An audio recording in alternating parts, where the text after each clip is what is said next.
शांताकारं भुजगशयनं पद्मनाभं सुरेशं विश्वधारं गगनसदृशं मेघवर्णं शुभांगं लक्ष्मीकान्तं कमलनयनं योगमेध्यानगम्यं वन्दे विष्णु भवभयहरं सर्वलोकीकेनाथं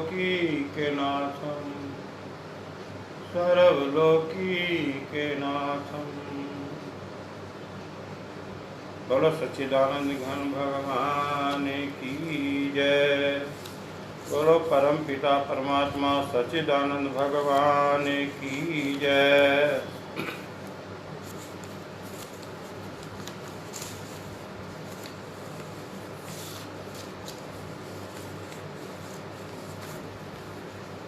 आदरणीय परम स्नेही भक्तजनों,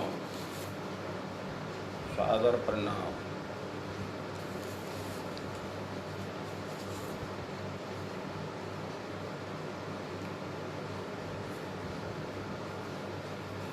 आज रक्षाबंधन का त्यौहार है। उसके उपलक्ष्य में सभी बहन भाइयों के लिए रक्षाबंधन का यह पर्व शुभ व मंगलमय हो। बहुत बहुत बधाई। अब आज हम भौतिक संसार को छोड़कर दिव्य संसार में प्रवेश करने का प्रयास करेंगे।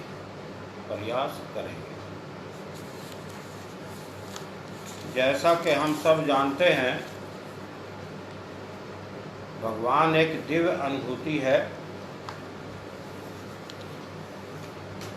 तो हमें भौतिक संसार से जो हम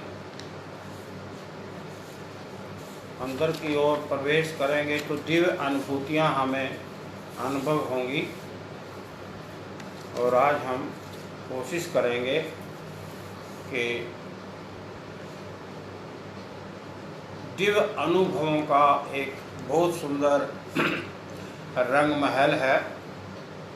भगवान ने जो हमारी सुंदर सृष्टि में दिव्य रूप से स्थापित किया हुआ है, अब आज वहाँ तक पहुँचने की कोशिश करेंगे। पिछले संडे जैसा कि हमने डिस्कस किया था कि एकाग्र मन, स्टेबिलिटी ऑफ माइंड को लेकर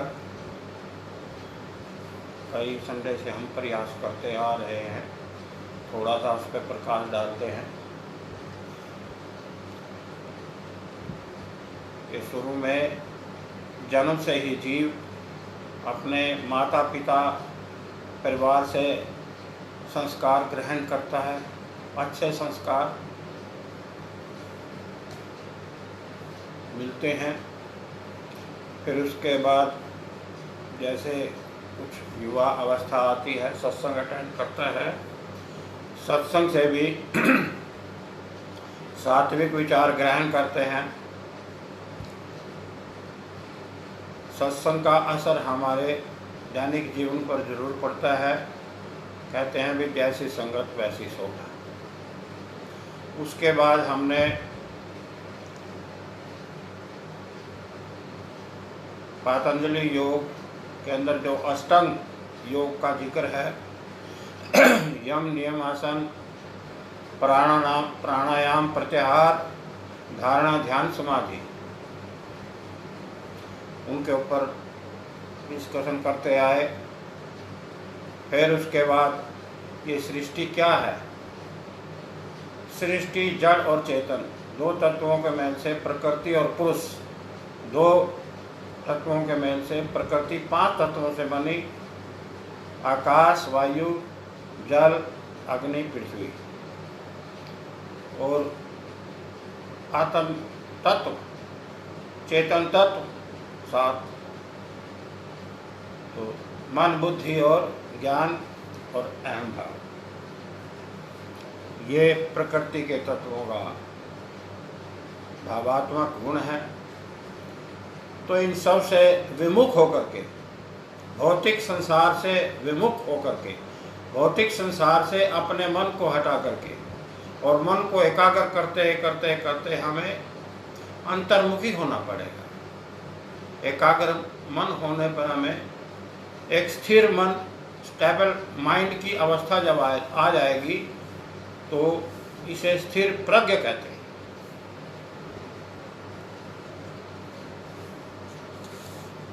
तो ये सारे बातें हमने पीछे जो कि उनके ऊपर थोड़ा प्रकाश हमने डाला। फिर उसके बाद स्थिर प्रज्ञ होने प्रयास करते करते स्थिर प्रज्ञ होने पर उससे पहले कुछ 5-4 बातें आई, उनका हमने जिक्र किया, उनको फिर हम प्रकाश डालते हैं। जैसा कि जब हम स्थिर प्रज्ञ हो जाएंगे, होने के नज़दीक होंगे, तो grace of God is very compulsory. भूल जाएं, भगवान की कृपा के बगैर इस दुनिया में कुछ भी नहीं है। जो कुछ भी है सब भगवान की कृपा के ऊपर ही डिपेंड करता है। अगर हम प्रयास करते आ रहे हैं और उधर से भगवान की कृपा होती है तो हमारा प्रयास can be success, otherwise there is nothing in the world. तो भगवान की कृपा, grace of God is very compulsory.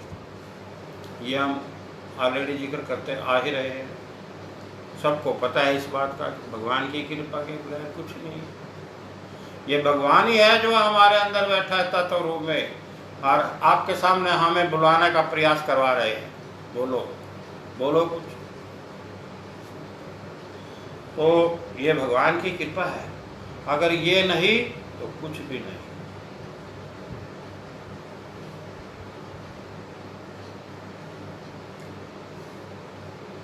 जड़ और चेतन, प्रकृति और पुरुष। हमने बताया था कि चेतन जड़ में है, जड़ चेतन में नहीं। पुरुष प्रकृति में है। पुरुष मतलब आत्म तत्व को आध्यात्मिक दृष्टि से अध्यात्म के अंदर पुरुष शब्द से संबोधित किया गया। तो पुरुष जो है वो प्रकृति में नहीं है। पुरुष प्रकृति में है लेकिन प्रकृति जो है वो पुरुष में नहीं है। प्रकृति कैसे वास कर सकती है? पुरुष तो एक बाल की नोक का 400वां बारीक से बारीक, मतलब 400 गुणा हुआ बारीक हिस्सा है तत्व जो है, जो हमारे अंदर बैठा है।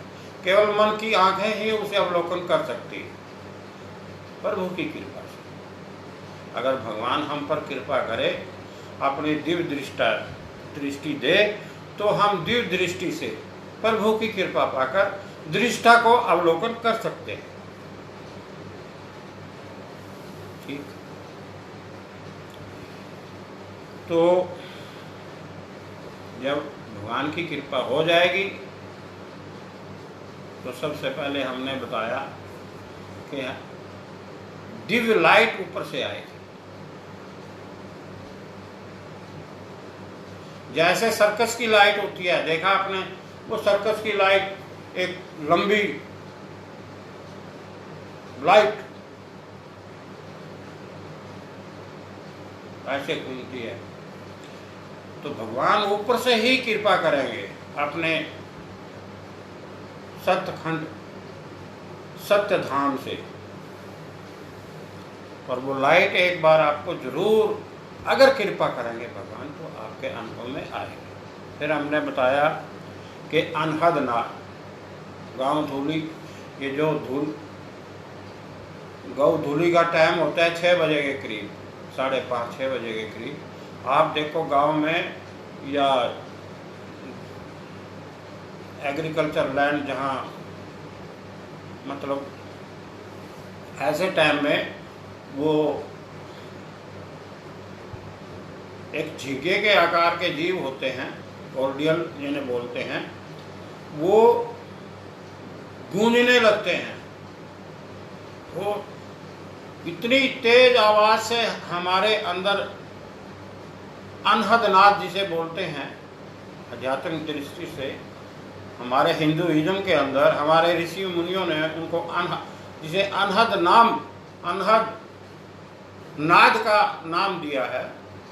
इतनी जोर से आवाज अंदर सुनेगी जी, और वो एक बहुत बड़ा वंडर की तरह बहुत बड़ा रूप ले लेगी। जिस प्रकार से एक बाबरोला होता है, बाबरोला कुछ नहीं होता, लेकिन ऑटोमेटिकली वो बन जाता है। देखा होगा, हमने भी देखा है, बचपन से देखते आ रहे। गर्मियों के दिनों में ऐसे हवा का प्रेशर बनता है और वो बाबरोला बन जाता है, वो बहुत बड़ा रूप। इसी प्रकार से वो झी झी की आवाज़, अनहद की आवाज़ जो है बहुत बड़ा रूप धारण कर लेती है, और फिर एकदम विस्फोट जो है ना अंदर महसूस होगा। और जब वो अंदर आवाज़ का वो विस्फोट महसूस होगा तो उस टाइम फिर हमारे हृदय के कपाट जो है ना वो हिल जाएंगे, सब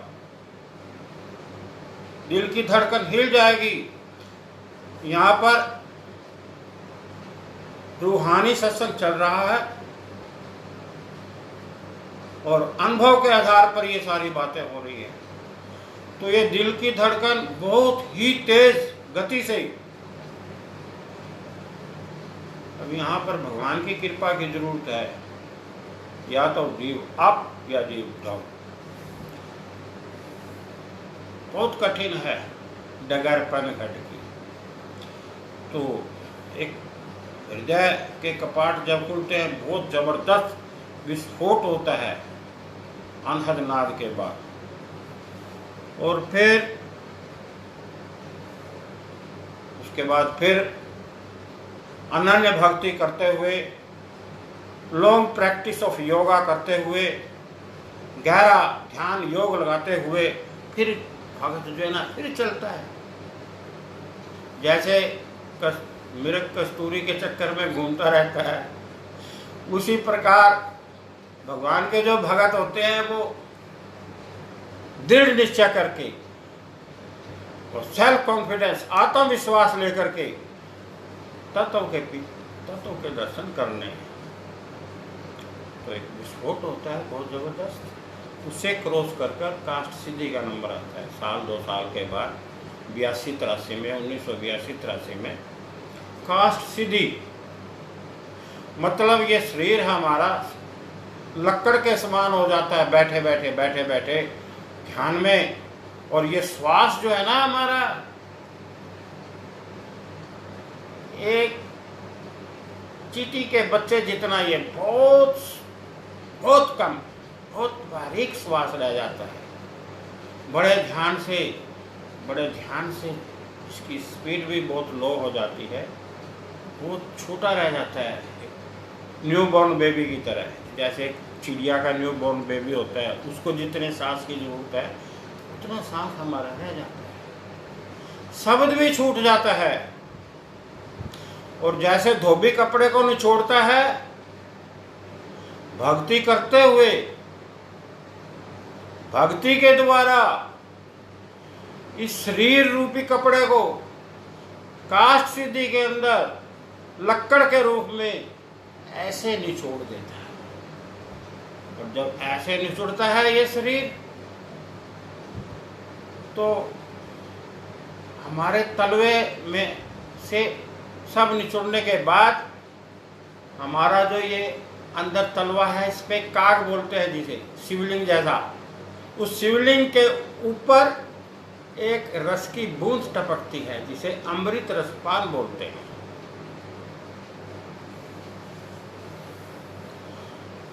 तो ये पिछले संडे हमने जिक्र किया था अमृत रसपान। और जब वो एक बूंद, मात्र एक बूंद टपक जाती है, तो फिर भगवान की कृपा से आनंद, ये आनंदमय रस की बूंद होती है और सारा शरीर आनंदित हो जाता है, परम आनंदित। तो ये बात हमने पिछले संडे जिक्र किया था अमृत रसपान का। तो वो हमने एक जिक्र किया था भी 7 तालों के बंद अंदर बंद आत्मा। तो वो 7 ताले कौन से हैं? काम, क्रोध, लोभ, मोह, अहंकार, मन, बुद्धि, ज्ञान, मतलब इन सब से विमुख होकर के भौतिक जो ये वचूज हैं, इन सब भौतिक संसार के जो ये गुण हैं, इनसे विमुख होकर के अंतर्मुखी होकर के अंतर की ओर और फिर अमृत रसपान का आनंद लिया जाता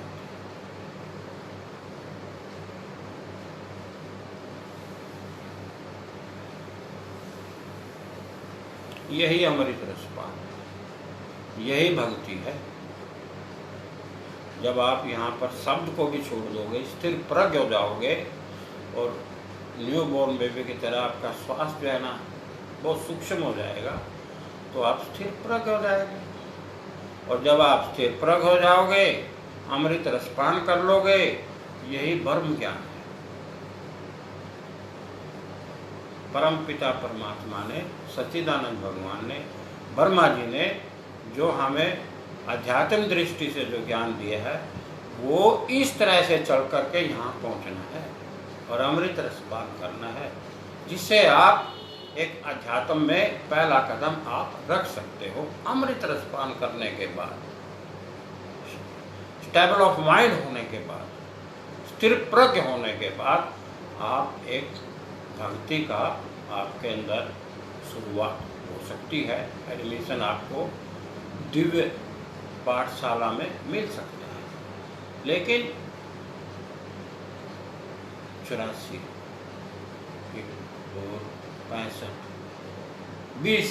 20 साल की continuous practice of yoga, meditation and other divine virtues, सात्विकता, दिनचर्या, ये सब संस्कार, ये सब योगा, मेडिटेशन, प्राणायाम, इन सब को करते करते करत अभ्यास के जड़ में होत सुजान आप एक अमृत रसपान की बूंद अगर प्रभु कृपा करे और आपको मिल जाए, तो आप ब्रह्म ज्ञान में आप अंदर प्रवेश करेंगे। किसमें? वो एक रंग महल हमने जो बताया, जिसकी चाइना से भी 7 गुना मोटी दीवार है, उसको क्रॉस करना है अनन्य भक्ति द्वारा। अनन्य भक्ति करनी पड़े, लगातार कंटिन्यूअस भक्ति, मेडिटेशन। ये नहीं भाई अपना चलो 2-4 दिन पार्क में खड़े हुए और कह दिया भाई होगी भक्ति, ऐसे नहीं होती। भगवान हमने आपको बताया 1 बजे राइट अपने परम भगत के पास आते हैं, उसको उठाते हैं। कुछ दिन कई बार उठाते हैं, तो आपकी प्रैक्टिस हो जाएगी। राइट उसी टाइम आपकी आंख अपने आप खुलने लग जाएगी। अमृत वेला में गुरु नानक देव जी कहते हैं भाई अमृत वेला में मन देना पड़ेगा वह गुरु सच्चे को, सब काम फिट हो जाएगा। एक बार देखो तो देखो आप। तो 20 साल की कंटिन्यूअस डीप मेडिटेशन करने के बाद आप अमृत रसपान कर सकते हो, जिससे आपको दिव्य पाठशाला में एडमिशन मिल सकता है। जापे कृपा राम की होई, तापे कृपा करे सबको।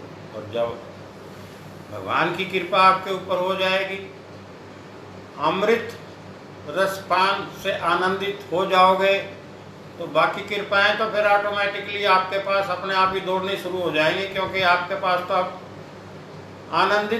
आनंदमयी रस का खजाना हो गया ना। फिर तो भंवरे अपने आप मंडराने लगे शहद के ऊपर। ठीक है,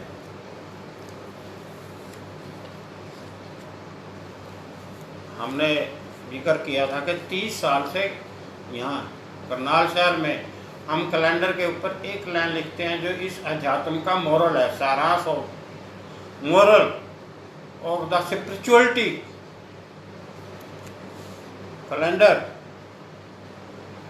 कस्टमर जब आता है कैलेंडर हम देते हैं, जो पढ़े लिखे होते हैं उनको हम बताते भी हैं इसको पढ़ो, आपको आनंद आएगा।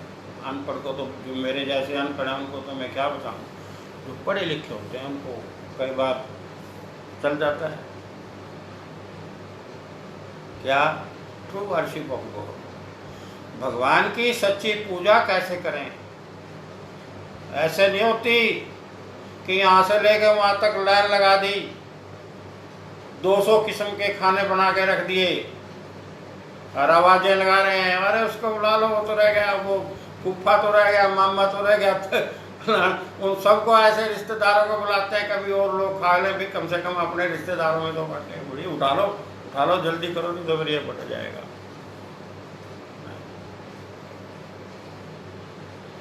True worship of God by deep meditation without any attachment to natural virtues, being consciousness and stability of mind। ये 30 साल से यहाँ बढ़ रही, ये ऊपर से प्रभु की कृपा होने पर ही लिखी गई थी। और हमने जो हमारे महाराज जी PhD doctorate buffalo university USA से थे, उनसे इजाज़त ली थी कि आप कहते हो, क्योंकि हम आपकी इजाज़त के बगैर नहीं लिखेंगे, हमने आपसे माला ली है। वो करने का नहीं, बेटा लिख दो, हमने लिख दी आपको, तो बांट रहे। देखो करके, मन मारो तन बस में करो, साधो सकल शरीर, राम नाम की चादर ओढ़ें, तभी दर्शन दे रघुवीर। एक ही बात है, आज से नहीं सदियों से हमारे ऋषि मुनि संत, दिव्य पुरुष, महापुरुष, योगी पुरुष, बुद्धिजीवी इन बातों को दोहराते आ रहे हैं। लेकिन self realisation is very compulsory. Self determination, self confidence and self realisation, self meditation, ये तो आपको ही करना पड़ेगा। देखिए, अभी मैंने खाना खाया 15 मिनट पहले, तो अगर मैंने खाना खाया तो भूख तो मेरी मिटेगी ना, आपकी कैसे मिट सकती है? अगर प्यास मेरे को लगी है तो पानी पीना पड़ेगा, मेरे पानी पीने से किसी, आप लोगों की किसी की प्यास नहीं बुझेगी। ठीक इसी प्रकार से जब तक आप भक्ति नहीं करोगे, मेडिटेशन नहीं करोगे, परम पिता परमात्मा सच्चिदानंद भगवान की भक्ति नहीं करोगे, उनको अपना, वो आपको अपना पात्र माने, आप उनको अपना पात्र नहीं मानेंगे, तब तक गड्ढे नहीं चलते। आपको करना पड़ेगा, भक्ति तो आपको करनी पड़ेगी। ये जो महापुरुष हैं, ये तो आपको रास्ता तो दिखा सकते हैं। अब इतनी मोटी मोटी किताबें लिखी हुई हैं, उनको कौन, आप देखो, हम तो अनुभव के आधार पे आपको ये बातें बता रहे हैं, हमने कोई किताब नहीं पढ़ी है भी। आप ये समझते हो भी रोहतास यहाँ किताब पढ़ के बैठा है। मैं इतना पढ़ा लिखा आदमी नहीं, मैंने लिखा हुआ है स्पष्ट, मैं इतना पढ़ा लिखा नहीं हूँ। अगर कोई स्पेलिंग या मेरे बोलने में कोई गलती या कोई अवचलित हो जाए भाषा, तो आप माफ़ करना, कोई ऐसी बात नहीं, मैं माफ़ी मांगता हूँ पहले या अब या आगे कोई मेरे से गलती होगी, तो मैं पढ़ा लिखा नहीं हूँ। हाँ, अनुभव जो मेरे को भगवान ने दिया है, पता नहीं क्यों दिया है, ये तो मुझे नहीं पता, ये तो उसी को पता, भगवान को पता, मेरे को नहीं पता। हाँ, जो अनुभव है, एक मानव शरीर मेरे को भगवान ने दिया है और मानवता के लिए मैं इस अनुभव को बांट रहा हूँ। ये आपने सोचना है भी ये क्या कारण है, क्योंकि यदा यदा ही धर्मस्य ग्लानिर्भवति भारत, ये गीता के 4थे अध्याय में लिखा हुआ है। ये 3-4 बातें, पाप बढ़ता है, धर्म की हानि होती है, सत्पुरुषों का जब यहाँ प्रताड़ित किया जाता है, ऐसे वक्त में मैं प्रकट होता हूँ। ये नहीं लिखा भी मैं जन्म लेता हूँ, ये लिखा है कि कृष्णा ने कि ऐसे वक्त मैं आप सबके बीच में प्रकट होता हूँ, और प्रकट हो चुके हैं, ये मैंने लिख के दे दिया है। ये मेरा अपना व्यक्तिगत अनुभव है, भगवान प्रकट हो चुके हैं। निराकार में भी तत्व रूप में रोज दर्शन करते हैं। एक बार जो तत्व रूप में दर्शन कर लेगा दिव्य ब्रह्मांड के अंदर, फिर अगर वो प्रैक्टिस करता रहे तो वो डेली जो है ना तत्व रूप में निराकार भगवान के तो वो दर्शन करता ही रहे। लेकिन साकार रूप में साक्षात्कार रूप में प्रकट होना, भगवान का अपने दिव्य मोनी अति प्रिय अति सुंदर नारायणी देह से साकार रूप में साक्षात दर्शन देना, प्रकट होना, it is very rare, impossible. जो बात है वो मैं आपको बता रहा हूं। तत्व रूप में भगवान तो तत्व रूप में है, निराकार रूप में अति पवित्र हैं, सूक्ष्म है, माइनर डॉट हैं भगवान। लेकिन अपने परम भगत को प्रोत्साहित करने के लिए, समझो, अपने परम भगत लग्नेशु जिज्ञासु दिव्य आत्मताई महापुरुष को प्रोत्साहित करने के लिए, ताकि भगत को प्रोत्साहन मिले कि बाकी भगवान तो हैं। कभी कभी युग युगांतर के बाद इस सृष्टि में प्रकट हो जाया करते हैं और भगवान अपने साकार रूप में नारायणी देह से दिव्य रूप में, मोहिनी रूप में, मोतियों वाली सरकार के रूप में हमारे यहाँ अपने कृपा करके प्रकट हो चुके हैं। ये सत्य है। आप कोई विश्वास करे हाँ करे, ये मानव की मर्जी है। और मैं इसीलिए यहाँ बोल रहा हूं, ना जाने किस वेश में नारायण मिल जाए। तो ये बात हमने आपके आगे रखी।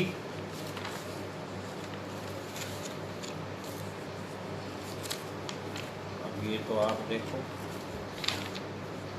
क्यों रखी, किस लिए रखी, क्या कारण, कुछ नहीं कह सकते। बहुत कठिन है डगर पनघट की, कैसे मैं भर लाऊं मधुआ से मटकी, कैसे मैं भर लाऊं मधुआ से मटकी, बहुत कठिन है डगर पनघट की। बहुत कठिन है पनघट। पीछे भी हमने जिक्र किया पनघट का। पा मैंने पवित्र, ना मैंने नीर, गा मैंने गला, ये, और टा मैंने टपकना।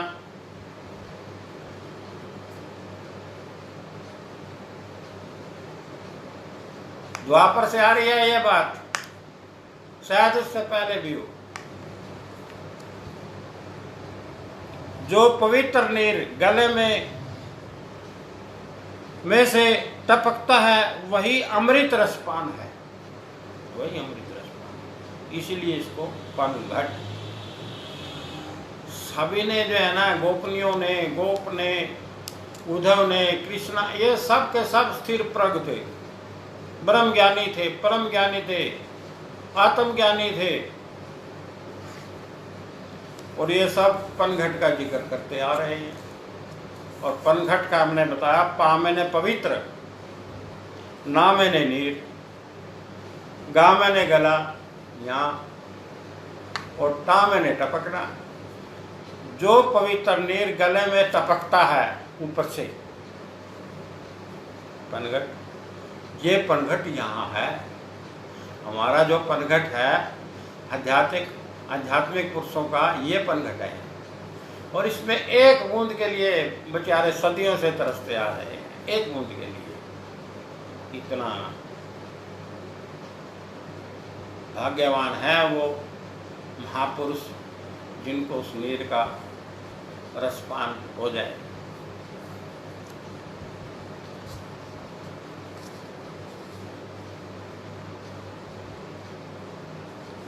तो सभी ऋषि मुनि जो है इस अमृत रसपान के लिए व्याकुल, जन्म जन्म से व्याकुल, कितने जन्म लिए, 84 लाख।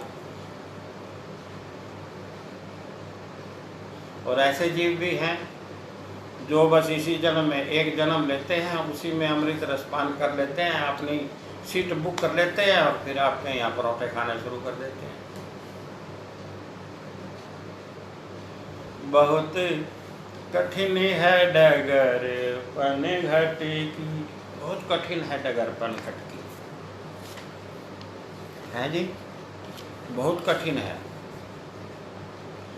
तो ऐसी बात नहीं है, जैसा कि हमने बताया भी आसान भी हो सकता है। ये जो जितनी ये पीछे हमने पॉइंट दिए हैं, इन क्रियाओं को करते करते आसान हो जाएगा। और हमने आपको अमृत रसपान तक तो पहुंचा दिया। तो 2-3 बातें हैं। अध्यात्म का मतलब होता है आत्मा के ऊपर अध्ययन करना, आत्मा का शोध करना, खोज करना, आत्म तत्व पर अध्ययन करना। अध्यात्म स्थिर प्रज्ञ, स्टेबल ऑफ माइंड, एकाग्र, मन को एकाग्र कर स्थिर बुद्धि द्वारा अलौकिक ज्ञान परमपिता परमात्मा को अंतर्मुख होकर अपने इनर वर्ल्ड में, इंटरनल डिवाइन यूनिवर्स के अंदर, इनर वर्ल्ड में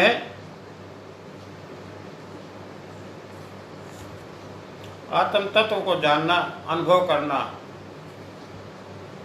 स्थिर प्रज्ञ हो जाएगा जो कर लेगा। और ईश्वर को दिव्य दृष्टि से, मन की आंखों से तत्व के रूप में अपने अंदर इंटरनल डिवाइन यूनिवर्स में, इनर वर्ल्ड में अवलोकन करना, यही ब्रह्म ज्ञान है। ब्रह्म ज्ञान भी यही है। एकाग्र होते हुए, स्थिर प्रज्ञ होते हुए, स्थिर मन के साथ इंटरनल डिवाइन यूनिवर्स में आत्म तत्व को अवलोकन कर लेना, यही ब्रह्म ज्ञान है।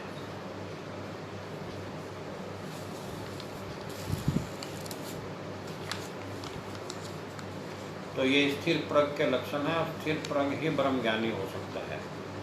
अब स्थिर प्रज्ञ के बाद शब्द को छोड़ करके जब परम भगत लगनेशु जिज्ञासु उस समय के लिए स्थिर प्रज्ञ हो जाता है, उस अवस्था को, उस टाइम के लिए। कई बार राजा ऋषि की तरह 2-4 दिन भी निकल जाते हैं। और कई तो ऐसे भी हुए हैं हमारे ऋषि मुनि के, मिट्टी ऊपर चढ़ जाती है, कीटाणु पैदा हो जाते हैं मिट्टी में, दरखत जम जाते हैं, घास जम जाती है ऊपर।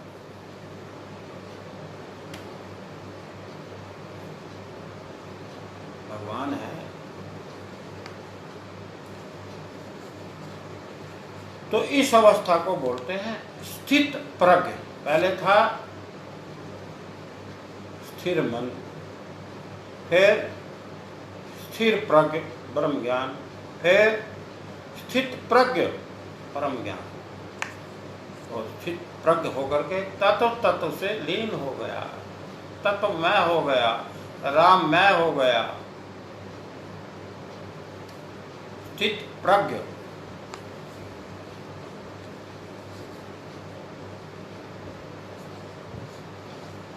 साधक साधन को छोड़ करके शब्द को भी छोड़ देता है।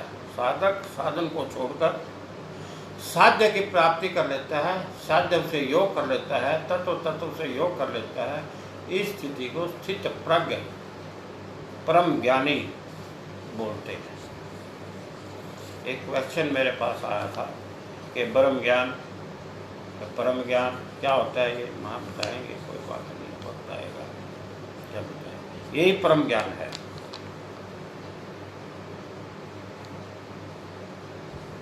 लेकिन परम स्नेही भक्तजनों, God is God, God is one. No one can be God. God is love, love to God. अगर कोई परम स्नेही भगत जनन जिज्ञासु लग्नेशु तत्व से योग कर ले, योग हो जाता है, करते अभ्यास के योग हो जाता है, तो अपने आप को भगवान नहीं समझ लेना। भगवान तो भगवान है। हम भगवान से प्रेम कर सकते हैं, भगवान के साथ योग कर सकते हैं, भगवान के पास बैठ सकते हैं, भगवान हमारे ऊपर अपना हाथ रख सकते हैं, आशीर्वाद दे सकते हैं, लेकिन हमें कभी भी ये नहीं सोचना चाहिए हम भगवान बन जाएंगे या भगवान बन गए। क्योंकि क्यों नहीं सोचना चाहिए? भगवान तो तत्व में जो दिव्यता है वो भगवान है। परम तत्व के अंदर जो दिव्यता है, divinity in the supreme atom is called as a God. समझे?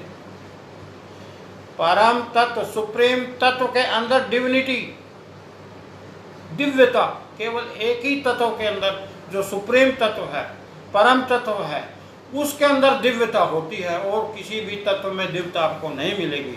और वो जो डिविनिटी है वही गॉड है, क्योंकि वो दिव्य गुण ऐसे हैं वो किसी तत्व में नहीं है।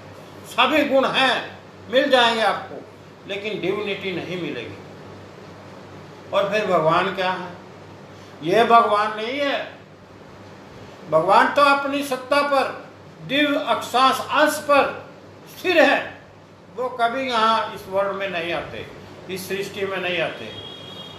वो एक फॉर्मेटेड गॉड की रचना करते हैं खुद भगवान, अपने में से अपने जैसा, अपने समस्त गुण दे करके एक फॉर्मेटेड गॉड की, आदि गॉड की रचना करते हैं। और जब तक महाप्रलय होती है तब तक वो आदि गॉड ही विराजमान रहता है। आगे सारी सृष्टि की जिम्मेवारी उस आदि गॉड, फॉर्मेटेड गॉड की हो जाती है। ये सब हमने शो किया हुआ है। अब तो हम वैसे थोड़ी देर के लिए बैठ जाते हैं आपके साथ, ये सब रिकॉर्ड रिटर्न में दे चुके हैं, पूरा लगा हुआ है। ये थोड़ा सा बैठ जाते हैं आप महापुरुषों के बीच में। तो भगवान तो भगवान है, कोई भगवान नहीं बन सकता। ऐसे यहाँ माला रंग बिरंगी लगा करके, लटका के, ऐसे बंसुरियाँ हाथ में दिखा करके वो भगवान नहीं बन सकता, कोई कृष्ण नहीं बन सकता। भगवान तो भगवान है। भगवान के भगत हो, हम भी भगवान के दास हैं, आपके भी दास हैं, दासों के दास हैं, भगवान नहीं है।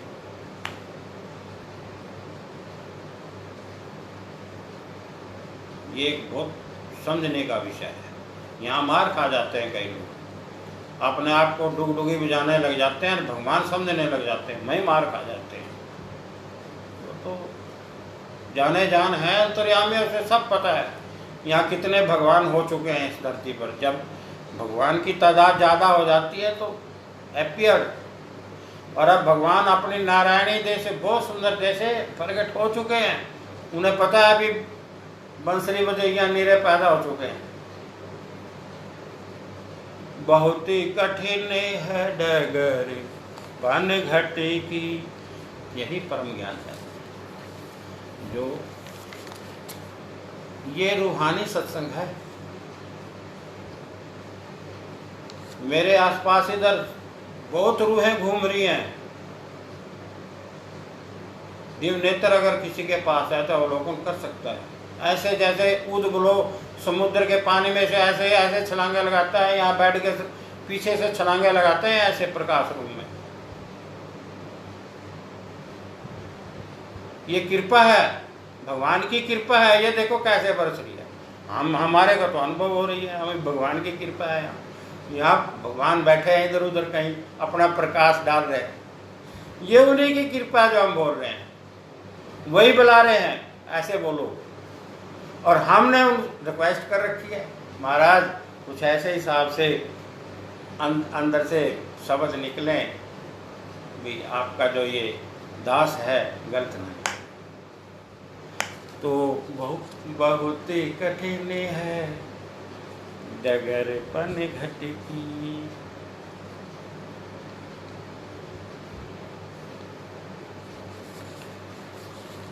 है जी। तो अब देखिए, अमृत रसपान तो आपका हो गया। जब अमृत रस चख लिया तो अमृत रसपान हो गया, हमारा भी आपके साथ हो गया। प्रैक्टिकल करोगे तो बात बनेगी।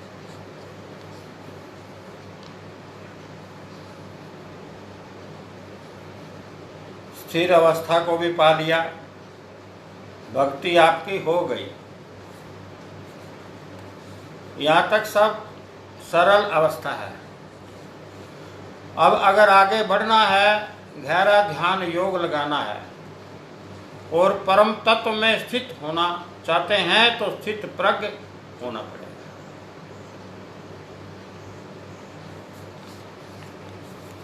अब स्थित प्रज्ञ होना पड़ेगा, उसके लिए शब्द भी छूट जाएगा।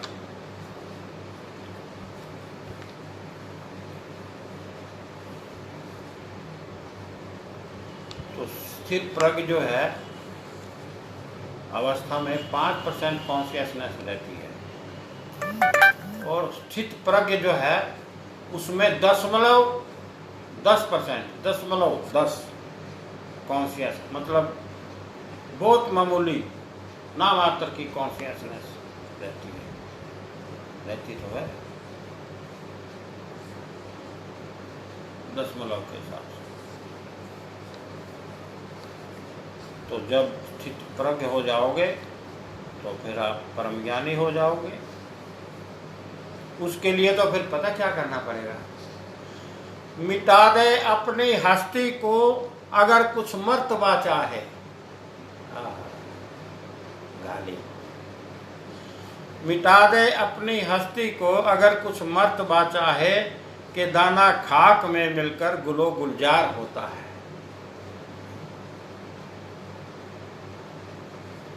बहुत महापुरुष हुए हैं, क्या बात है। देखो कितना सुंदर वाक्य लिखा है, पढ़ने में भी सुंदर, सुनने में भी सुंदर और है भी सुंदर।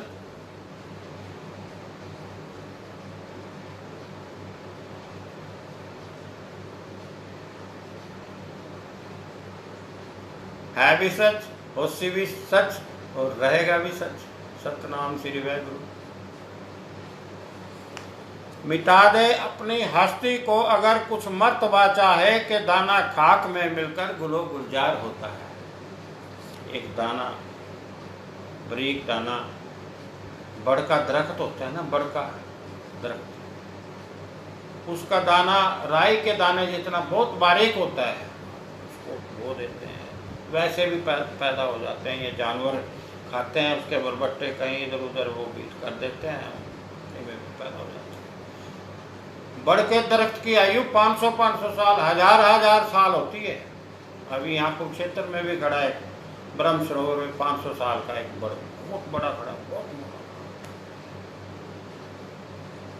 तो लेकिन जब वो बीज में अंकुर फूटता है, बीज अपने अस्तित्व को खत्म कर देता है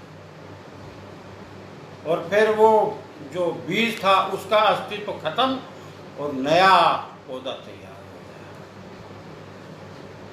पहले अस्तित्व को मिटाना पड़ा।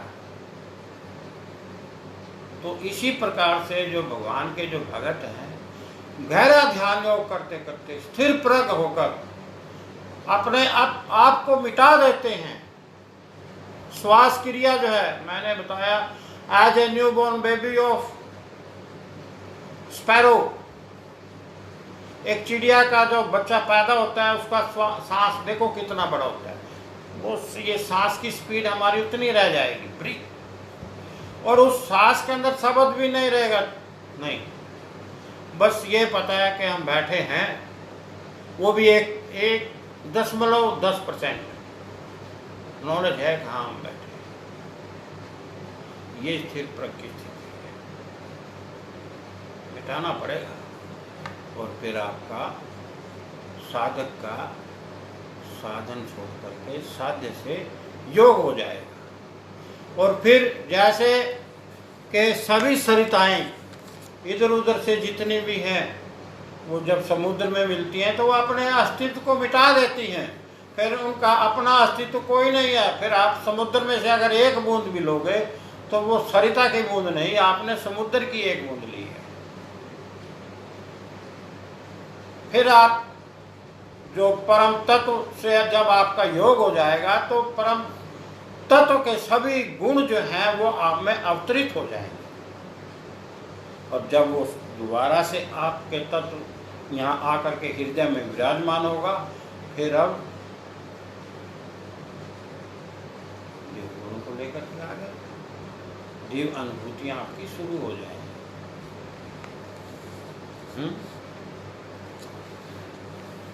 और जब आप शून्य अवस्था में चले जाओगे, समाधिस्थ हो जाओगे, तो आपको तत्व दर्शन का बोध हो जाएगा। हाँ जी, फिर आपको क्या होगा? तत्व दर्शन का बोध हो। अब आप तो अटैचमेंट हो गई आपकी तत्व से, तत्व के साथ, परम तत्व के साथ। यहाँ पर अगर भगवान आप पर कृपा कर दें तो कृपा तो देखो वही करेंगे, जो भी कृपा होगी वो तो मालिक ही करेंगे, किसी के बस की बात नहीं। अब आप दिव्य आध्यात्मिक ज्ञान की ओर चल रहे हैं। एक विवेक शक्ति, विवेक में ज्ञान भी होता है और विवेक एक शक्ति भी होती है, ज्ञान शक्ति भगवान की। जब आप तत्व से योग करके और दिव्य अनुभूतियां आपके पास आनी शुरू हो जाएंगी तो सबसे पहले विवेक की प्राप्ति होगी आपको, विवेक का अनुभव होगा। विवेक क्या होता है? क्या होता है विवेक? जानी जान बैठी हैं, सभी मूर्तियां बैठी हैं। विवेक जो है, कुम्हार का चाक देखा आपने? कुम्हार बर्तन बनाने, जो बर्तन बनाता है कुम्हार का चाक बोलते हैं। तो कितनी स्पीड से कुम्हार उसे घुमाता है, क्यों घुमाता है?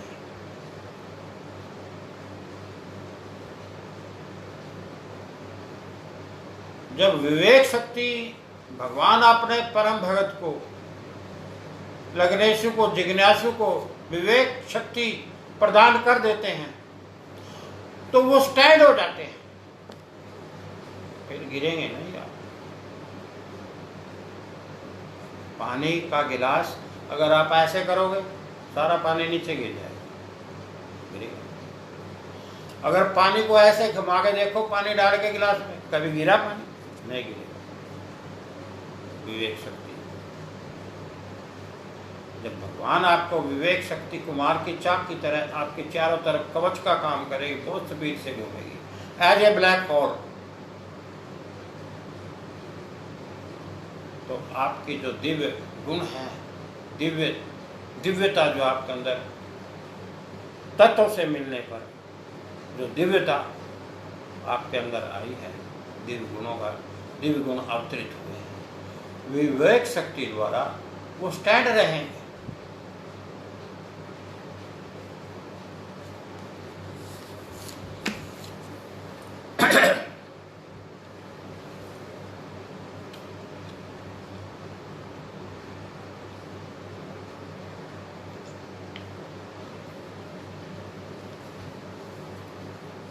विवेक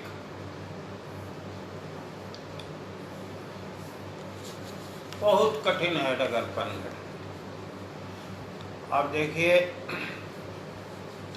आप सिर प्रग हो गए, अमृत रस पान कर लिया, रंग महल में आप पहुंच गया। रंग महल क्या है? बहुत सुंदर एक महल है। जब उसमें आप ऐसे कदम रखोगे तो एकदम खिल जाएगा वो लाइट, और उसमें नीचे भी लाइट, ऊपर भी लाइट। आप देखोगे तो इतने सुंदर art of living, artist art बना मालिक है, जिसको बनाने वाला, जिसकी आर्ट क्रिएशन करने वाला मालिक हो, वो आर्ट, उसकी आर्ट तो अलग ही आर्ट है। बहुत सुंदर आर्ट है। क्या बात है, रंग बिरंगी टहनियाँ, उनमें पत्तियाँ, उनके अंदर फूल कैसे प्रो के बनाए हुए हैं, कमाल है। उसकी माया है, वो माया है। तो ये माया जो है, माया भी दिखाते हैं भगवान, प्रलोभन भी देते हैं, कई रास्ते में आती है बातें। तो एक रंग महल है, उसको क्रॉस करना पड़ता है, इसमें बहुत कुछ मसाला होता है माया में। तो अब जब आपके पास समुद्र रूपी सभी तत्वों के गुण आपके पास आएंगे, तो उनको स्टैंड करने के लिए भी आपके जीवन में, जब तक आप भक्ति करें, वो स्टैंड रहें, आपके साथ रहें। एक विवेक शक्ति की जरूरत होती है, पावर ऑफ विवेक, कुम्हार की चाक की तरह वो मिल जाती है। फिर क्या है कि स्टेबिलिटी ऑफ माइंड, मन की जो स्थिरता है वो कायम रहती है, और आप तत्व को भली भांति अवलोकन कर सकते हो। ब्रह्म ज्ञान, परम ज्ञान।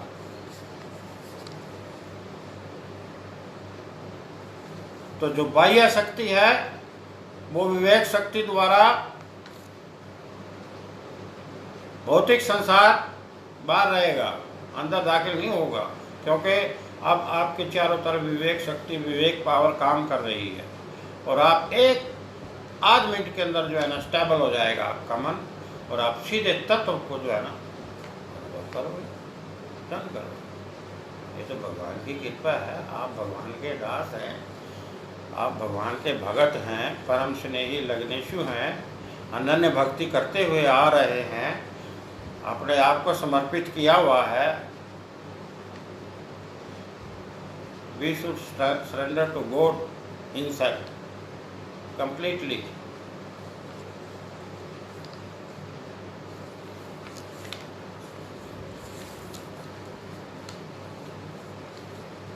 तो तत्व होल जो है, ये जो हो ब्लैक होल की तरह तत्व के चारों तरफ एक विवेक शक्ति होती है, जो काम करती है।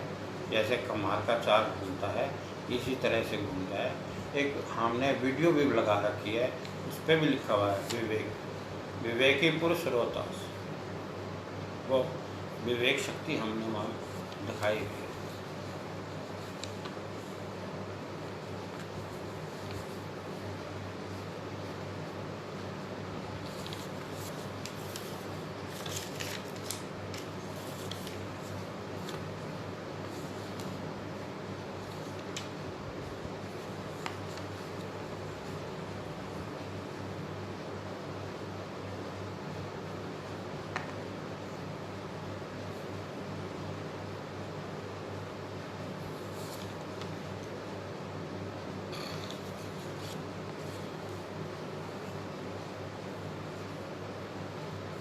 अनुभव की पाठशाला में जो पाठ सीखे जाते हैं वो पुस्तकों और विश्वविद्यालयों में नहीं मिलते,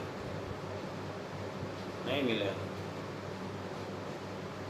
कितनी पुस्तकें पढ़ लें आप, कितने ग्रंथ पढ़ लें, आध्यात्मिक, धार्मिक, जो मर्जी पढ़ें, लेकिन जब तक आप प्रैक्टिकली मेडिटेशन नहीं करोगे, ध्यान योग के बगैर सब अधूरे हैं।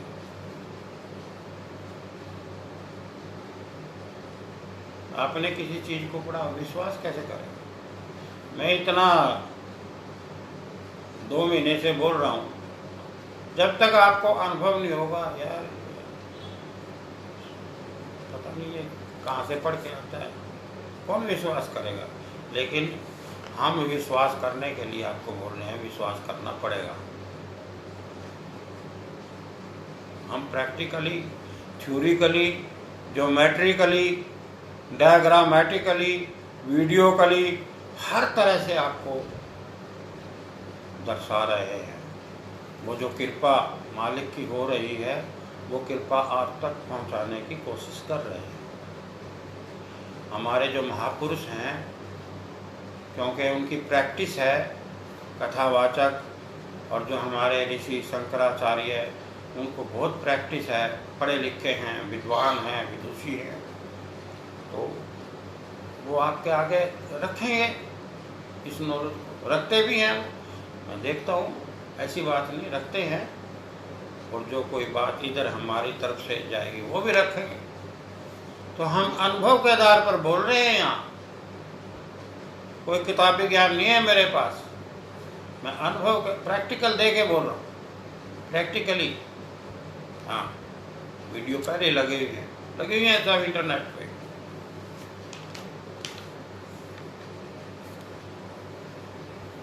अब फिर वो घड़ी जो है ना घूम रही है। अब मैं एक भजन रखता हूँ।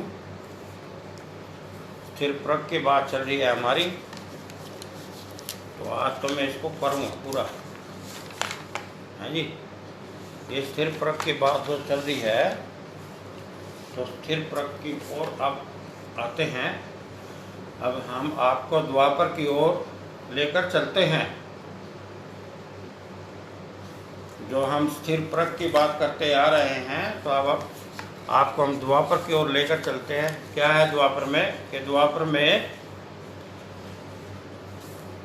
वैसे तो श्री कृष्णा ने अर्जुन को भी स्थिर प्रज्ञ होने की बात कही, हमने पीछे बताया था। फिर द्रौपदी जो है, द्रौपदी जब चीरहरण हुआ तो उसके बारे में भी हमने जिक्र किया कि द्रौपदी जो है, जब देखा भाई ये इतने पत्थर की मूर्तें यहाँ बैठी हैं, कोई भी इस विषय में बोल नहीं रहा है। और द्रौपदी एक दिव्य देवी थी, अग्निपुत्री थी, अग्नि से प्रकट हुई थी, दोनों भाई बहन को। तो जब एक चीज़ आंखों से देखी हो, सबको पता हो, देखो गलती कौन सी होती है? अगर अनजाने में कोई गलती है तो वो तो चलो भी कोई बात नहीं, अनजाने में गलती मान ली जाती है। लेकिन ये गलती अनजाने में नहीं है, सबको पता है ये देवी है। सीता जी के भी साथ ऐसे हुआ था। देखो ऐसे नहीं होना चाहिए। क्या हुआ था सीता जी के साथ? चलो आज सीता जी का भी जिक्र आ गया, कोई बात नहीं। भाई जब श्री रामचंद्र जी ने, लक्ष्मण जी ने, और भी 50, 100, 200 आदमी खड़े हो गए, तो सीता जी की अग्नि परीक्षा ली। सीता जी भी देवी थी, वो पृथ्वी पुत्री थी। आप देखिए पृथ्वी में से तेज निकलता है, कभी देखे आप? हमने देखा है।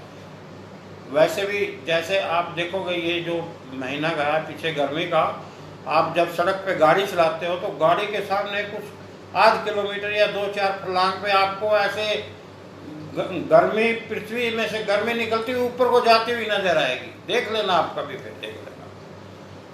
तो वो जो पृथ्वी में से ऊपर की ओर, वायु फैल के ऊपर की ओर जाती है, उस तत्व के साथ, वायु तत्व के साथ सीते जो है वो पृथ्वी में से प्रकट हुई थी, पृथ्वी पुत्री थी सीते माता, सीते देवी, दुर्गा।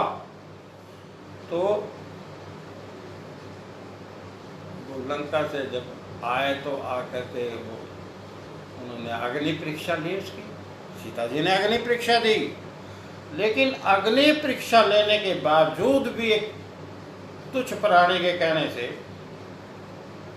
किसी के कहने से उसका परित्याग करना, ये कौन सी बात है? ये हमें अच्छा नहीं लगा, थोड़ा फर्क गलत है, गलत हुआ। किसी के जब हमने अपनी आंखों के सामने अग्नि परीक्षा ले ली, फिर हमने किसी के कहने से परित्याग क्यों किया? जब हम परीक्षा ले चुके हैं, नहीं माननी चाहिए किसी की बात। ये हमारे सामने की बात है, हम परीक्षा ले चुके हैं, हम इस बात को कहना चाहिए। खैर चलो, कोई हाल मस्त, कोई माल मस्त, कोई मस्त फकीरी बने। तो इसी प्रकार से द्वापर में द्रौपदी देवी थी, अग्नि पुत्री थी, और उसकी चीरहरण हुआ। और बड़े बड़े बैठे हैं, बहुत बड़े बड़े मुकुट भी स्पेशल पहन रखे थे।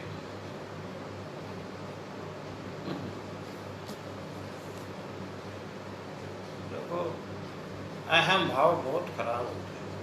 भगवान अहम भाव के खिलाफ हैं, ऐसी बात है।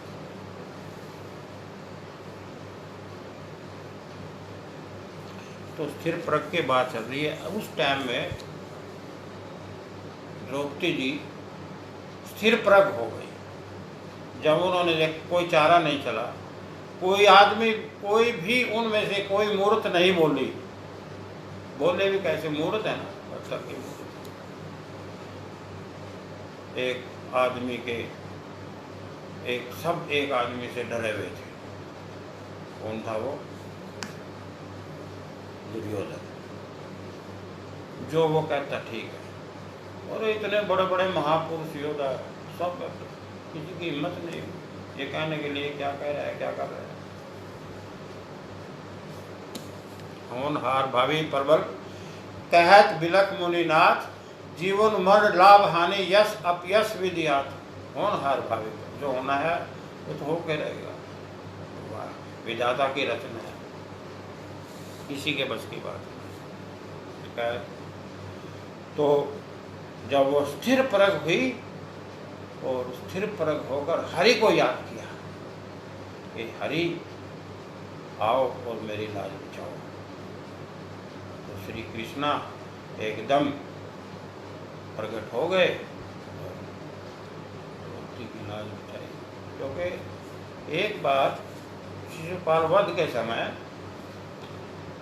श्री कृष्णा ने जब सुदर्शन चक्र अपनी अंगुली पे उठाया हुआ था, तो कुछ टाइम ज़्यादा लग गया सुदर्शन चक्र को, क्योंकि वो गलतियों की बात थी भी, ये 100 गलती करेगा तो जब भी ये पूरी हो जाएगी उसी टाइम पे इसकी करण था। तो थोड़ा टाइम ज़्यादा लग गया, उसकी गालियाँ सुनते सुनते, तो उस पर जख्म बन गया, खून निकलने लगा। तो द्रौपदी ने कहा भैया आपकी अंगुली से खून निकलता है। फिर उसने अपनी साड़ी के पल्लू में से एक कपड़ा लेकर के और उसकी अंगुली पर लगाया। तो कृष्णा को याद आया कि यहाँ धर्म भी है और फर्ज भी है।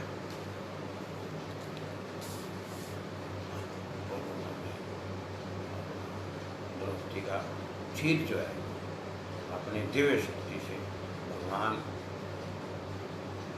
थे, वो तो नारायणी देव उनके पास थी, भगवान के अवतार थे, द्रौपदी की रक्षा की सिर पर। तो फिर इसी प्रकार आगे जितनी भी गोपनियां थी वो सब स्थिर प्रज्ञ थी, सबके मन स्थिर थे, सूक्ष्म शरीर से वो दिव्य थे।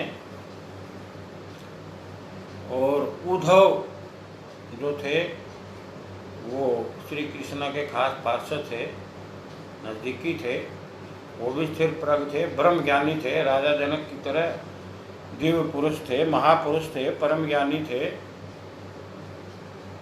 स्थिर प्रज्ञ थे। और कृष्णा जो थे वो तो जानी जान थे। कृष्णा जो थे वो जानी जान थे, विष्णु के अवतार थे कृष्णा। और नारायणी देव उन्हें प्राप्त थी, सभी दिव्य गुण संपन्न थे, 16 कलाओं से भरपूर थे। श्री कृष्ण गुणातीत थे। गुणातीत एक पेज हमने लगाया हुआ है, गुणातीत और गुणवान का। रावण जो थे वो गुणवान थे, गुणातीत नहीं थे, लेकिन राम जो थे वो गुणातीत थे। और फिर ये कृष्णा भी गुणातीत थे। कई लोग कहते हैं जो गुणातीत है, जिसमें गुण ही नहीं है, उसका क्या फायदा। जो गुणवान होता है वो ही गुणातीत होता है। गुणातीत उसी को बोला जाता है जो गुणवान होगा, पहले गुणवान और फिर गुण अतीत, गुणों से भी परे गुणातीत। इसी प्रकार श्री कृष्ण इंद्रियातीत थे। इंद्रियों में रहते, इंद्रियों से भी परे थे, इंद्रियातीत।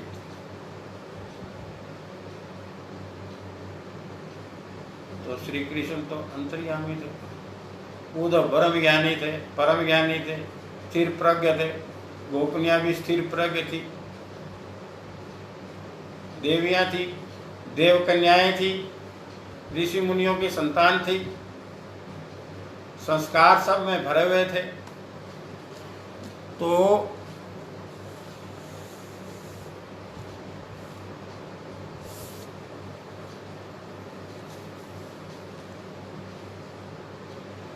श्री कृष्ण ब्रज को छोड़ के मथुरा चले गए एकदम।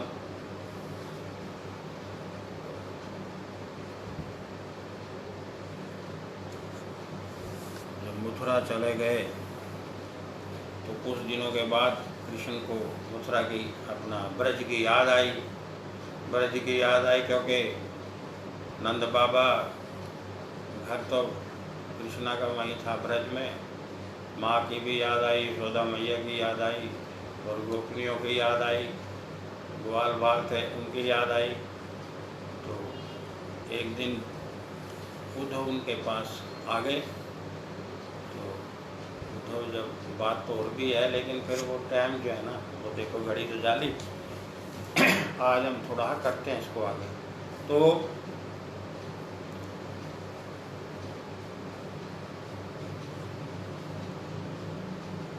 कृष्णा उद्धव को कहने लगे, कृष्णा के पार्षद थे उद्धव, खास थे, मित्र थे, कि कृष्णा के दूत के रूप में थे कि उद्धव जी आप ब्रज होकर आओ। वो तो अंतर्यामी थे, वो देख रहे थे कि जो गोपनीय हैं वो उनके वियोग में बहुत व्याकुल हैं और बहुत तड़प रही हैं वो, और रोना धोना ये सब काम वो कर रही हैं, वो खुश नहीं है, उनकी आत्माएं बहुत दुखी हैं। एक बार आप वहाँ जाके आओ, उनको समझा करके आओ। भाई कोई बात नहीं, आप विद्वान हैं, ब्रह्मज्ञानी हैं, आप अपनी भाषा से अच्छी तरह उनको समझा दोगे, जाओ और उनको मेरा संदेश देना, कहना कि कृष्णा जो आपसे दूर नहीं है, कृष्णा तो सृष्टि में रह के सब सृष्टियों के अंदर विराजमान है, और फिर भी वो सबसे अलग हैं, कोई ऐसी बात नहीं, वो आपके साथ हैं और आप इस बात को समझो। तत्व रूप में आपके साथ हैं कृष्णा, और आप तत्व का ध्यान लगाओगे तो मैं कृष्ण के पास ही मिलूँगा, ये बात उनको समझाना।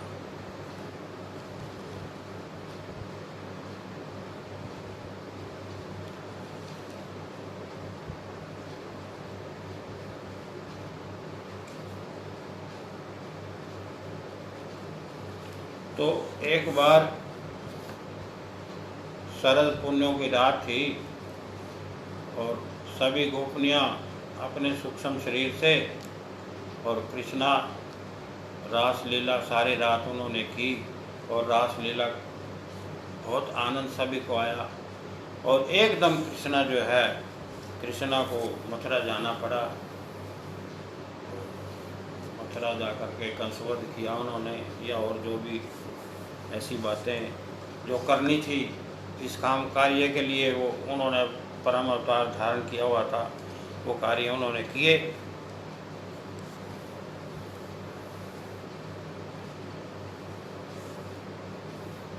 तो कृष्ण जी ने उद्धव को भेजा मथुरा से वहाँ ब्रज। तो जब ब्रज में गए तो ब्रजवासियों ने देखा कि ये जो आदमी है ये तो हमारे कृष्णा जैसा है, बहुत सुंदर है, देखने में बहुत सुंदर लगता है, और मालाएं, दिव्य मालाएं पहनी हुई हैं, कपड़े भी कृष्णा जैसे डाल रखे हैं, इसकी भवें भी कृष्णा जैसी लंबी हैं, और देखने में ऐसा लगता है कि कृष्णा का खास है।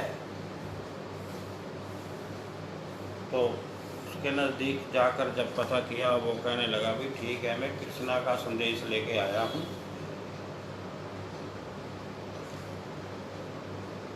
मथुरा से ब्रज में कोई बात नहीं, ठहरेंगे तो बात करेंगे। गोपनियों को पता लगा कि कोई मथुरा से हमारे जो कृष्णा है, सुना है उसका कोई खास आदमी आया है हमारे ब्रिज के अंदर, और वो बड़े थोड़ी दूरी पे, नंद गांव से थोड़ी दूरी पे ठहरा हुआ है। तो सारी गोपनियाँ इकट्ठी हो गई और इकट्ठी होकर के वो कृष्णा से, उससे उद्धव से मिलने के लिए चली। तो वो कहने लगी, जब कभी ये कोई छलिया ना हो, ये भी कृष्णा की तरह, कृष्णा ने हमारे को मीठी मीठी बातें सुनाकर, ये रास लीला हमारे साथ खेलकर अपने रस भरी वाणी से हमको मोह लिया है, हमारे मन को, और हमको हमारे मन को जीत लिया है। कभी ये भी वैसे ही ठग ना हो, ये भी हमारे साथ ठगी का कार्य करने के लिए आया हो। तो गोपनियाँ अपने सखा श्री कृष्णा के बारे में उसके पास गई और जाकर के डरती डरती पूछा। तो गोपनियाँ अपने सखा श्री कृष्ण के वियोग से बहुत दुखी थी, व्याकुल थी। वह उनके वियोग में आंसू बहा रही थी और विलाप करती हुई कृष्णा के बारे में पूछती थी, और उनके साथ जो जीवन बिताया को याद कर कर बहुत गहरा दुख व्यक्त कर रही थी। अब देखो, जिसके साथ अपनी जीवन बिताया और जीवन समर्पित किया हुआ था, वो जानती थी, वो तो अंतर्यामी थी, वो तत्व अनुभव किया हुआ था उन्होंने, स्थिर प्रज्ञ थी, और मन से वो, मन की आंखों से वो देखती थी, ये तो कृष्णा है, ये तो भगवान है, अंतर्यामी है, जाने जान है, हमारे प्राण हैं, प्राणाधार हैं, प्राण रक्षक हैं। तो ये सारी बातें जानकर वो दुखी थी। इस बात से भी उन्होंने उसको वो क्यों चले गए हमारे को छोड़ करके, इस बात से दुखी थी। तो वो उद्धव से पूछ रही थी बार बार कि हमारे कृष्णा कैसे हैं, कुछ हमारे बारे में, कृष्णा ने गोपनियों के बारे में कोई बात पूछी हो। तो उद्धव ने उनको समझाया कि वो अंतर्यामी है, वो आपसे दूर रहकर भी आपके साथ है। आप जरा ध्यान लगा के देखो, मन मना भाव, अपना मन समर्पित करके देखो, स्थिर प्रज्ञ होकर उसको अपने अंदर अंतःकरण में झांक के देखो, आपके पास ही मिलेंगे। अब भी आपके पास ही मिलेंगे, बेशक वो दूर हैं, लेकिन वो आपके पास है। वो तो कण कण में वास है उनका, सर्वव्यापी है।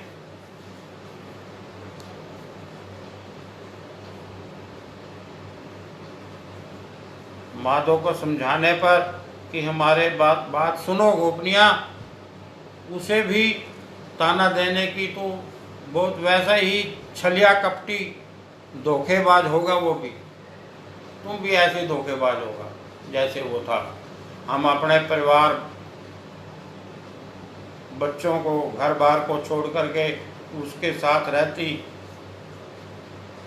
रास लीला करती, उसकी मीठी मीठी बातें सुनते, उसकी बातों में आकर के हमने अपना सारा जीवन व्यतीत किया, और वो हमें एकदम छोड़ करके चले गए। इस बात से वो बेचारी दुखी थी। उद्धव ने फिर उनको संदेश दिया, देखो आप,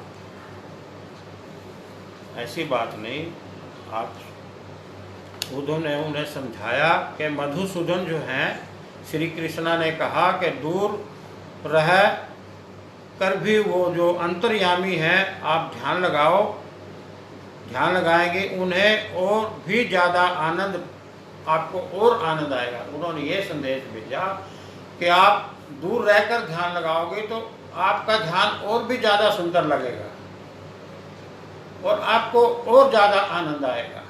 ये संदेश उन्होंने भेजा है। मैं उनसे दूर नहीं हूँ, मैं उनसे दूर रहता भी उन्हीं के पास हूँ, ये उनको समझाना। हम उनके अंतःकरण और बाह्य शरीर दोनों से युक्त हैं। हम उनके अंतःकरण में भी हैं और बाह्य सृष्टि में भी हैं।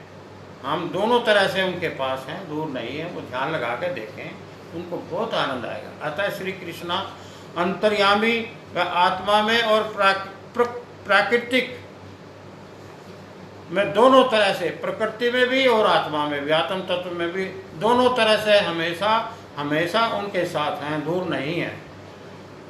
हम अंगी संगी हैं गोपनियों के। गोपनियाँ बहुत ज्ञानी थी, दिव्य थी। वह समझ गई और फिर प्रभु भक्ति में लगकर अपने शेष जीवन ब्रज में ही कृष्णा की याद में बिताया। उद्धव भी गोपनियों के जीवन से, उनके ज्ञान से, उनकी प्रवचनों से बहुत प्रभावित हुए, क्योंकि गोपनियों ने जब कहा कि तो हमें उद्धव, हमें क्या शिक्षा देने के लिए आया, हम तो खुद स्थिर प्रज्ञ हैं, ब्रह्म ज्ञानी हैं, हम तत्व ज्ञानी हैं, हमें क्या शिक्षा देगा तो?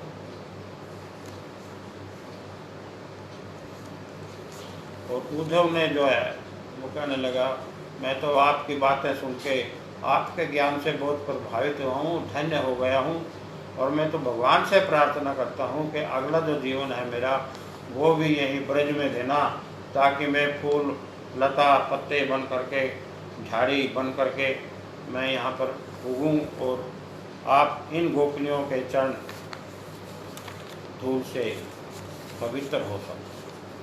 तो देखिए बड़ी गहरी बात है ये, सिर्फ प्रज्ञ की बात है ये भी। तो सारी बातें जो है देखनी पड़ती हैं।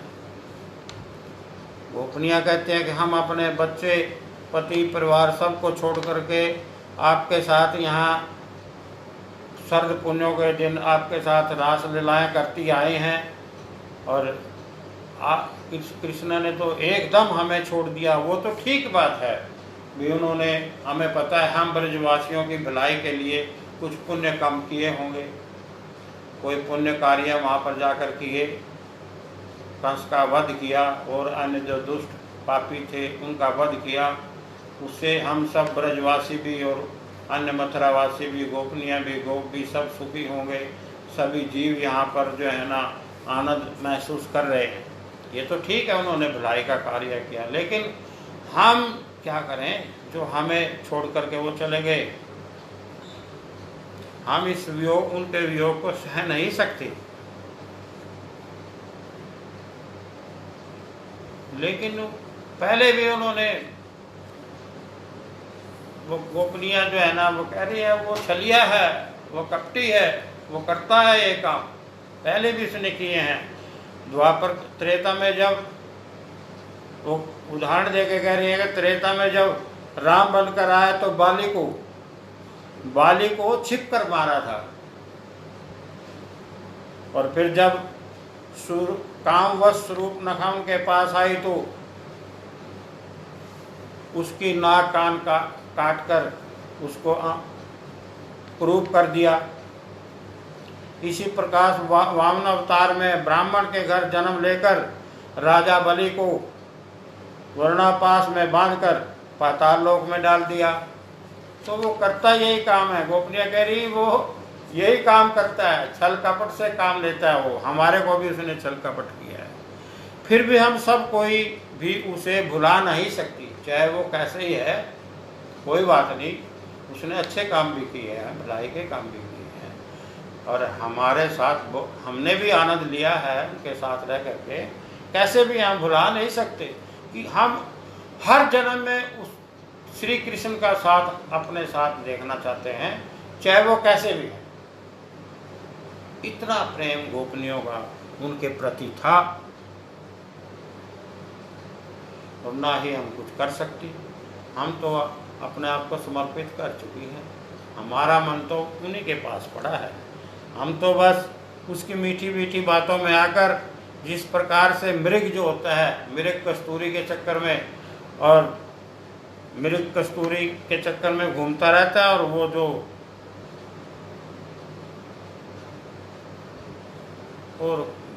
वो हिरनियाँ जो है मृग के सुमधुर गान से में फंसकर मारी जाती हैं बेचारी।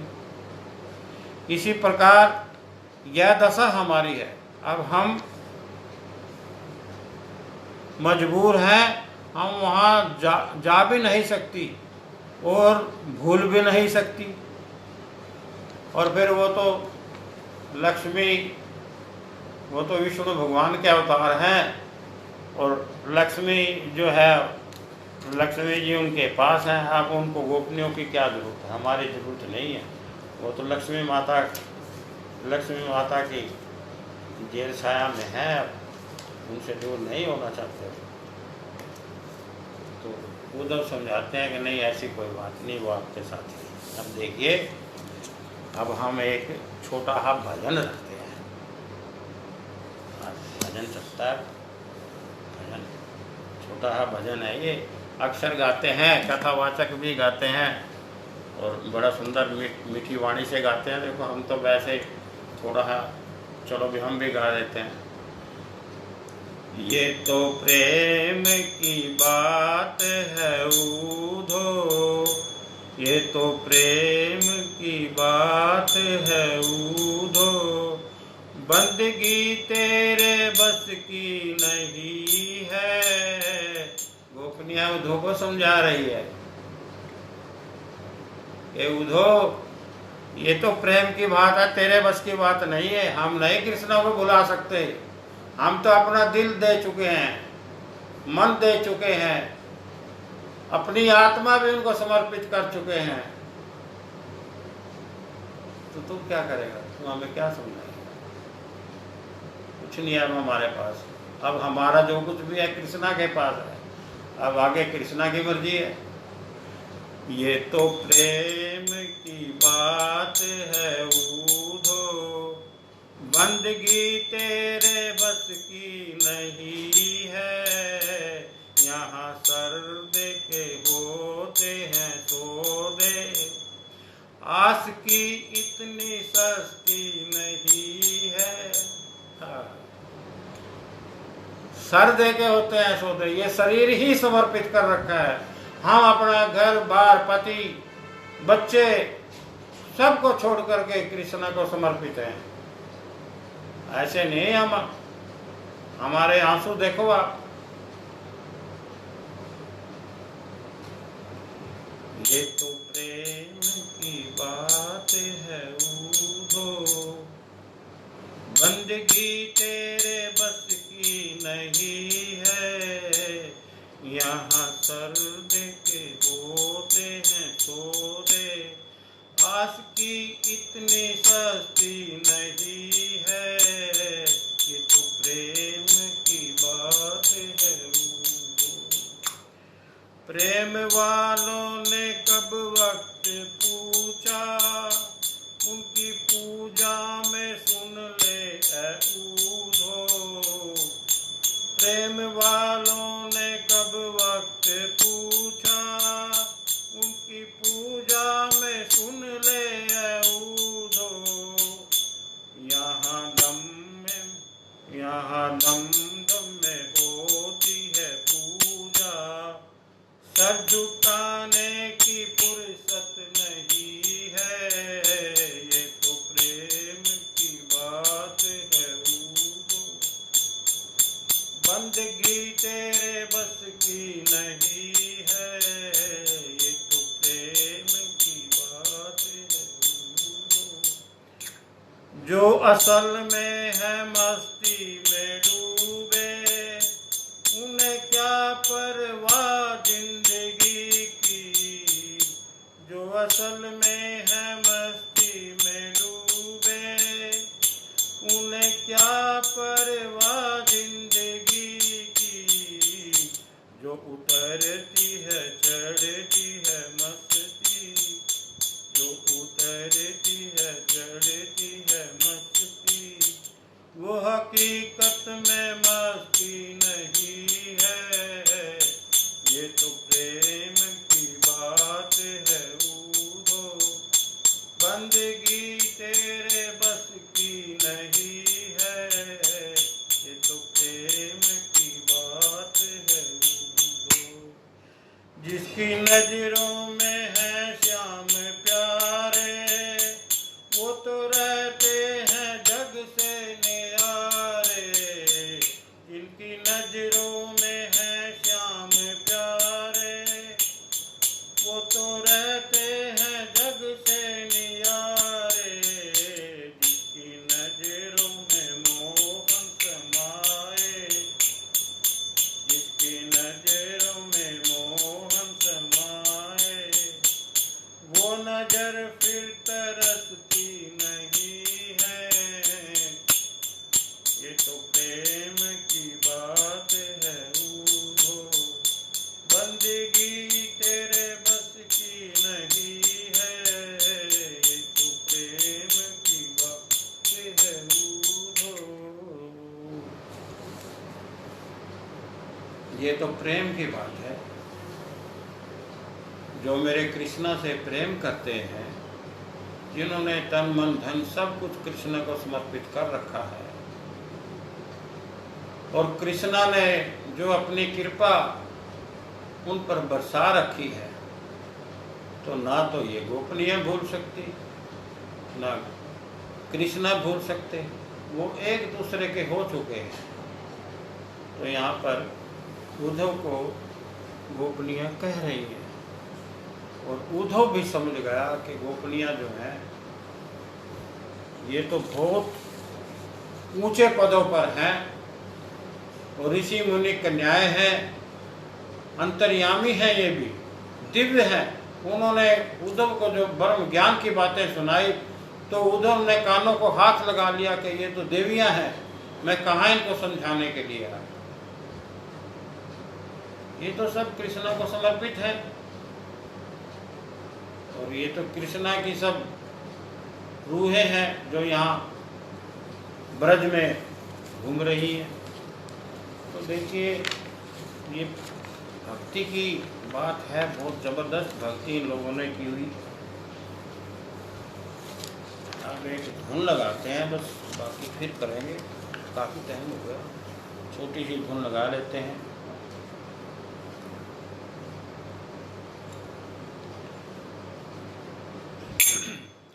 मेरा तू मेरा तू मेरा तू है, तू है राम, मेरा तू मेरा तू मेरा तू ही तू है राम, मेरा तू मेरा तू मेरा तू ही तू है श्याम, मेरा तू मेरा तू मेरा तू ही तू है श्याम, मेरा तू मेरा तू मेरा तू ही तू है श्याम, मेरा तू मेरा तू मेरा तू ही तू है श्याम, मेरा तू मेरा तू मेरा तू ही तू है राम, मेरा तू मेरा तू मेरा तू ही तू है श्याम, मेरा तू मेरा तू मेरा तू ही तू है श्याम, मेरा तू मेरा तू मेरा तू ही तू है श्याम, मेरा तू मेरा तू मेरा तू ही तू है श्याम, मेरा तू मेरा तू मेरा तू ही तू है राम, मेरा तू मेरा तू मेरा तू ही तू है श्याम। और सच्चिदानंद भगवान की जय। ओम तत्सत।